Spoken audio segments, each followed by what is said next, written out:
Ariel Helwani post-fight at UFC 132 alongside Melvin Guillard, who knocked out Shane Roller tonight. And I could tell you're still on a high here, Melvin. You're feeling very good, I'm assuming. Always, man. I mean, I came here to fight. I tell everybody, I come to knock guys out, man. I'm a finisher.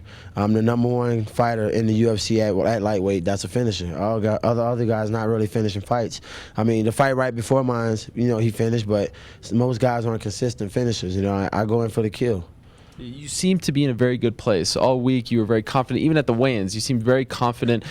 What do you attribute this good place that you're in to? I attribute it to my coaches, mainly my wife. I have a great coaching staff. They support me in my personal life and in my fighting life. And it's awesome to have great people to take care of you and care about you, even when things go wrong. And I got the experience at a young age how quick people can turn their backs on you, and to have people in your corner that is going to be there no matter what. That's the greatest feeling. That's all the motivation you need to go out and compete and do your best, because they're going to love me whether I win or lose anyway. Some people will love you when you're winning and then they hate you when you lose. So knowing that I have a coaching staff and family that's going to love me regardless, I have no choice but to go out there and be happy. I mean, it sucks to fight and rage, but it's a great thing to fight when you're happy and you go out there and you perform to your best and you gave it your best. And look at the end result. I knocked Roller out tonight. Yeah, now you're on this impressive winning streak. What has changed for you in terms of your fighting style? Like you said, you're a finisher. You're going out there, you're talking, but you're backing it up. What has changed for you? I'm just mentally patient and physically fierce. Dr. Ryan Tripp, my judo coach, he installs that in me every day, and that's what I go by. I mean, I stay fierce, but I stay mentally patient now. And when the open is there, I capitalize, and I took advantage of it. He's a very tough guy. A lot of UFC fans might not know a lot about Shane Roller because he fought a lot in the WC, but a very tough guy. Why were you so confident that you'd be able to knock him out? I'll knock anybody out in this weight class. Shane Roller, he's definitely, a lot of people didn't give him the credit. A lot of people was like, you should be fighting more contenders, not guys like Shane Roller. The guy's a 3-time All-American. I come from a wrestling background. I was a state champion. Unfortunately, I never was All-American, but I know what it takes to be a wrestler. For that guy to be a 3-time All-American, that's tough. Wrestlers are tough. We dominate this sport. For me, I'm blessed that I have weapons in other categories like my striking. That's why people don't pay attention to my wrestling or my judo. But when I need it, I use it, But right now, man, it's just, I respect Shane, but right now, I really want to fight Jim Miller. That's the fight I want. He's my ticket to a title.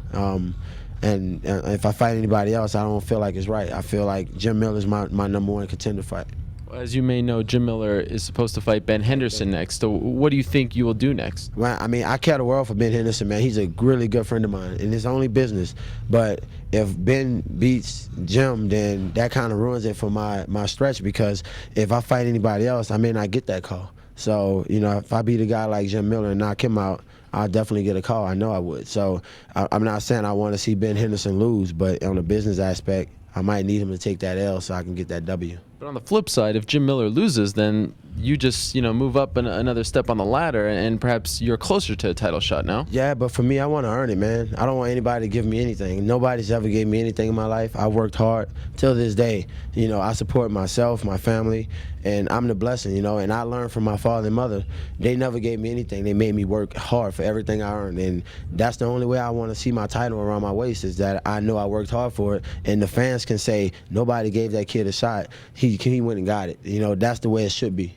How many more fights do you think you need to win in order to get that shot? I don't know, maybe 3, 4, 5. That many? Yeah, I mean, I'll win 10 more fights if I have to before I get one. It doesn't matter. It's all about what the organization want to do.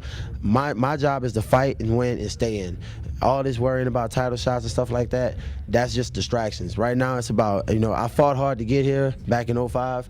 In the words of my wrestling coach, Warren Donnelly, he said, you fought to get here, now you have to fight harder to stay in. A lot of guys they sleep on that message, but you can sleep on that message and not have a job in the UFC the next day. So I focus all my energy on just being sure that I'm in shape, I'm ready to go, and I fight for bonus checks. So I'm hoping I walk away with that bonus check tonight.